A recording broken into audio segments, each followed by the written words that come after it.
This is the DR650, affectionately known as the Bush Pig. Hard as nails, go anywhere adventure bike of legendary status. And this is the Aoocci C6 Apple CarPlay, Android Auto, Doodally, Dingy Wingy navigation system.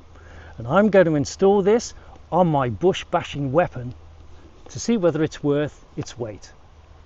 So stick around and join me and find out how you can grab one of these for yourself at a special rate. Yeah.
Okay, before we go ahead and install this device on the mighty DR650, I thought I'd give you a quick tour.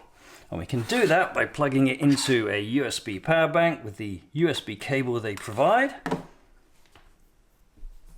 There we go, and it boots up, display my logo. You can get it to display any image you like. Maybe a picture of your lovely wife, or indeed somebody else's lovely wife. The choice is yours. And you can see we landed on the home page, from where it will try and connect to my phone. The Wi-Fi icon's lit up, and now the Bluetooth icon's lit up, so hopefully it's going to connect with my phone.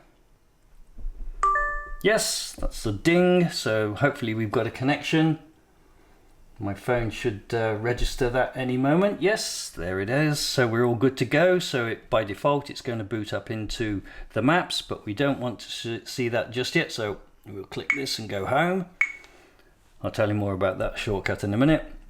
So here's the home page, separated into various panels. Down the left we've got the home button, the brightness control, the sound control, Bluetooth settings, and system settings. Let's go back home. Driving recorder. So if we hit that, that controls our cameras, front and rear. We haven't got those connected, so we're not going to see anything of interest here except the blue screen of death. Go back home. Interconnect, that's the connection with your phone. We'll have a look at that in just a jiffy. The time icon, click to set. Front and rear tire pressures. They're not connected, so we're not going to get any readings from those. And replay, so this is where you'll be able to replay any video that your cameras have captured. You need to insert the SD card that they provide, otherwise it won't be able to do any recording. We haven't got that installed yet, so no SD card, so we've got nothing to view there. Okay, interconnect, now that leads into your phone. And it jumps straight back into maps, which is where it left off. But if you look in the bottom right hand corner, we've got a little panel here that enables us to toggle between apps. There we go. So these are Android Auto compatible apps that I've already installed on my phone. So whatever you've got on your phone, if it's Android Auto compatible, they'll appear here. And you can toggle which ones you want on or off, depending obviously on your preferences. So I've got calendar, chat, messages, maps, Gaia Maps, Waze, and we've also got weather. Currently in Newstead, it's 24 degrees and mostly sunny. Today, it'll be sunny, with a forecast high of 24 and a low of 14. Thank you very much. That's not bad weather for the end of autumn here in sunny Brisbane. On the right hand side, we've got some shortcuts back to my maps. Tune in radio, phone, and we've also got Google Assistant. Can you tell me what the time is, please? According to Wikipedia, time is the continuous progression of existence that occurs in an apparently irreversible succession from the past, through the present, and into the future. Ah, I didn't know that. That's exactly the information I wasn't looking for. But we can see in the top right hand corner it's telling us it's 1:44. Vastly more useful than that dribble that Google Assistant gave me. If we hit that, we should get a no notifications because there are none. Here we have the floating button, floating icon that takes us back to home. We can move this anywhere we like, so it doesn't interfere with whatever you've got on display at the time. And if we hit that, we'll get 4 options: home, camera, brightness control, sound control. We'll hit home and we go back to the home page. And that's pretty much it. Before we actually go ahead and do the install, I've got a few minor jobs I need doing on the bike first. So let's get that sorted.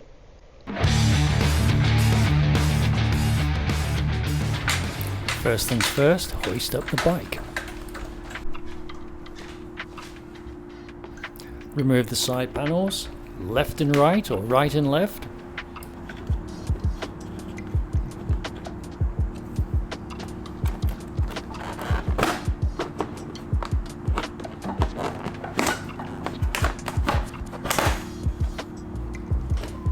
And take off the seat.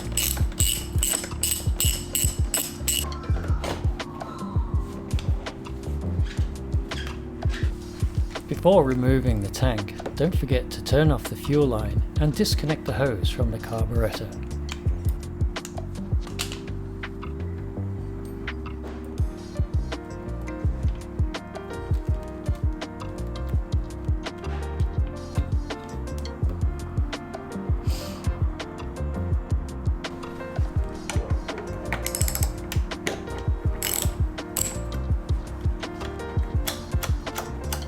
Pro tip, make sure you've only got a little amount of fuel left in your tank.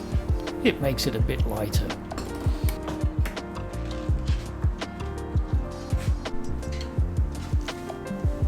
The rubber cushions I installed to push out the tank from the frame to stop it rubbing have disintegrated. I need to replace these.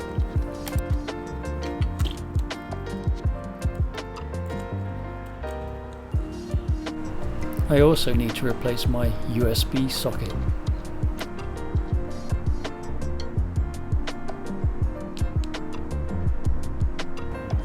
I removed the headlight cowling to get access to the wiring loom.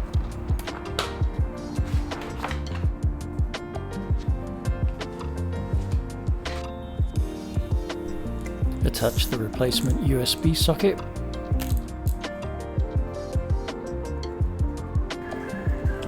And wire it into a switched power supply.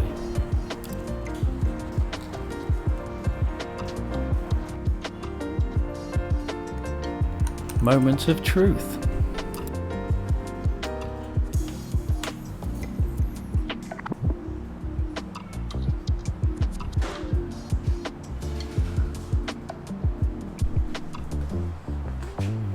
The replacement cushions are made from doorstops. They should be a bit more hardy.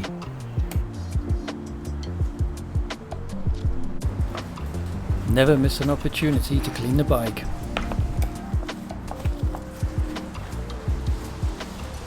Alright, with the bike all sorted, now we can get on to the actual installation of the system itself.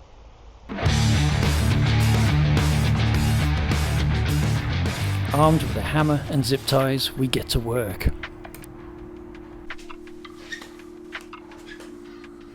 I've decided to hardwire it into the bike's battery as opposed to using the USB option, making use of the switch power supply under the seat.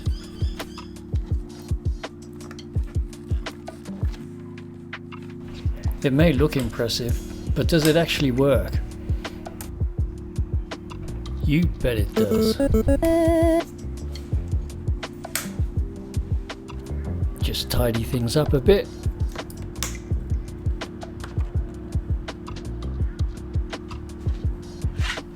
And thread the power lead back to the front of the bike.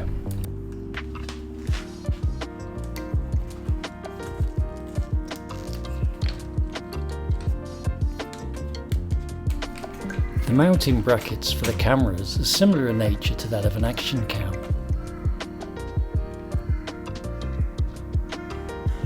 With sticky pads. Here's one I made earlier.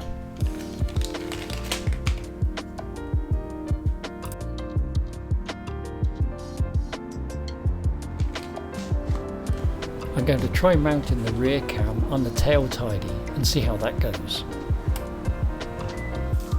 Using the extension lead, connect it to the camera and thread it back to the front of the bike.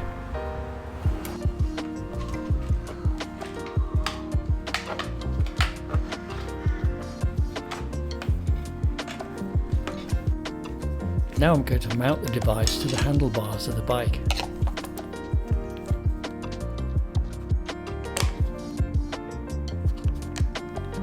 There's various options, but they're all the standard ball and joint type.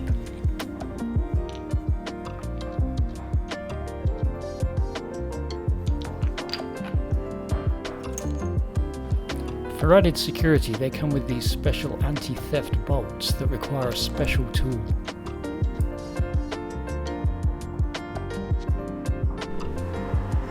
Don't forget to add the little anti-vibration rubber grommets.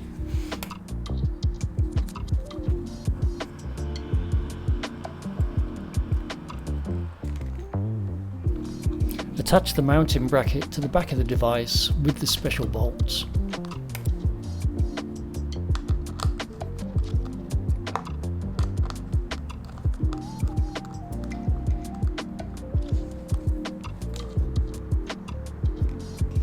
Because it's smooth and round, I found it really difficult to get a good firm grip of my tool, and soon gave up and went back to my original mounting bracket.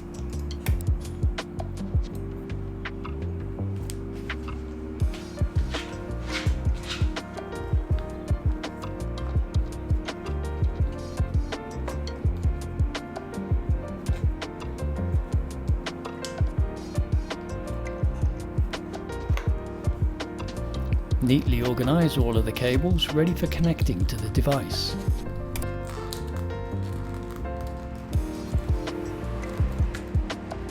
I temporarily mounted the front cowling to attach the front camera.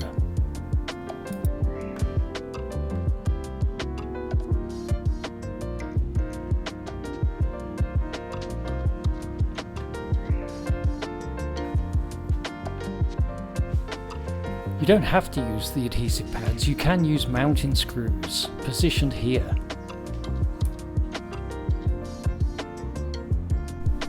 With the cowling removed again, it's time to wire it all together.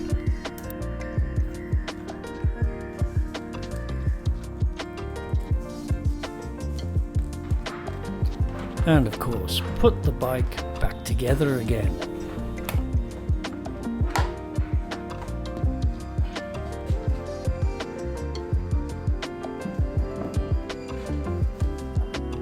Let's see how those new rubber cushions work out.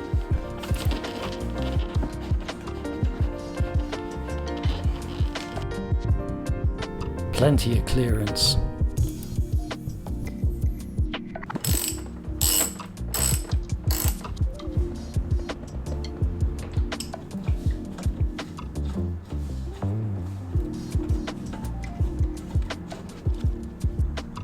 Don't forget the tyre pressure sensor monitor gauges.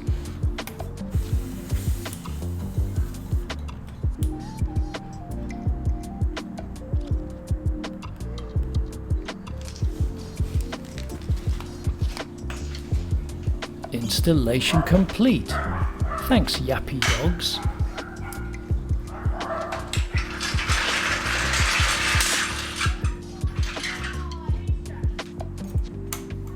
Alright, does it actually work?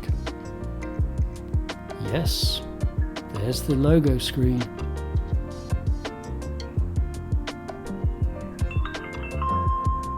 Ding dong, connection made, and here's the home screen. Front camera, looking good.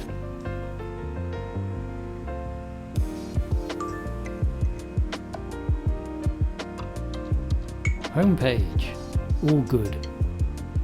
Okay, the proof is always in the pudding, so let's go take it out for a ride.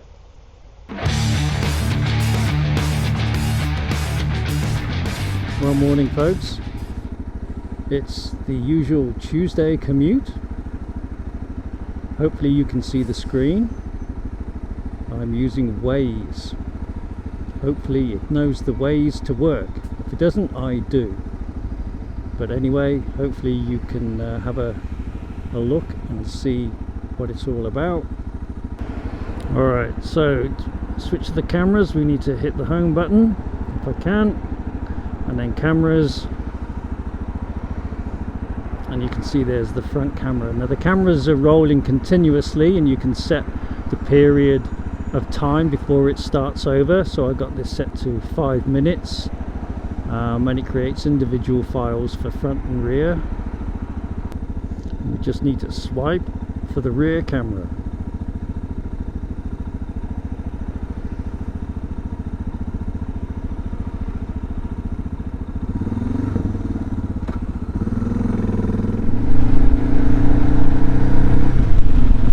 The front camera seems more stable than the rear, and I think that's because the rear is pretty close to the exhaust, and this being a thumper, I think it suffers a bit of vibration.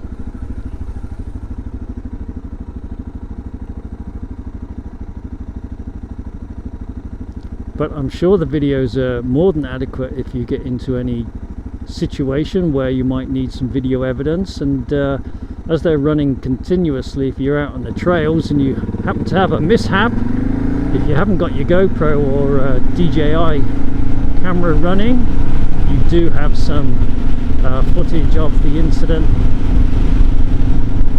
if you need anything for your filming, which is pretty good.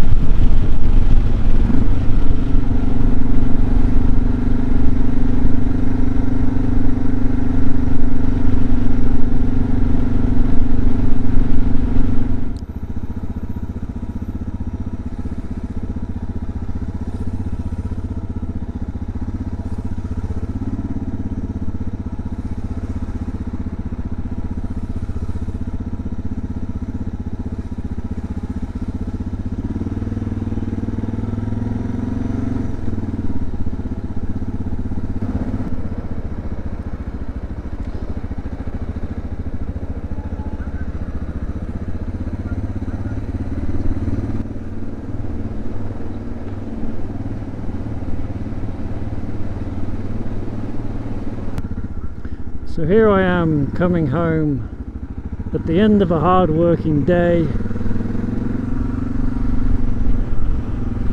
It's night time, and as you can see, I hope you can see, I don't want to hit the car in front of me, but the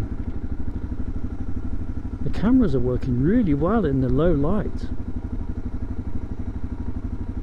Don't know if you can see that.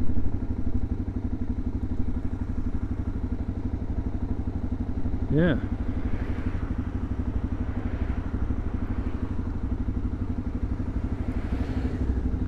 Working really well.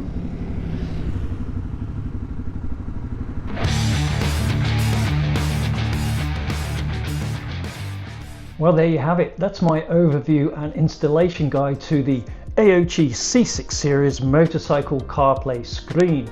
Good for Android Auto and also Apple CarPlay.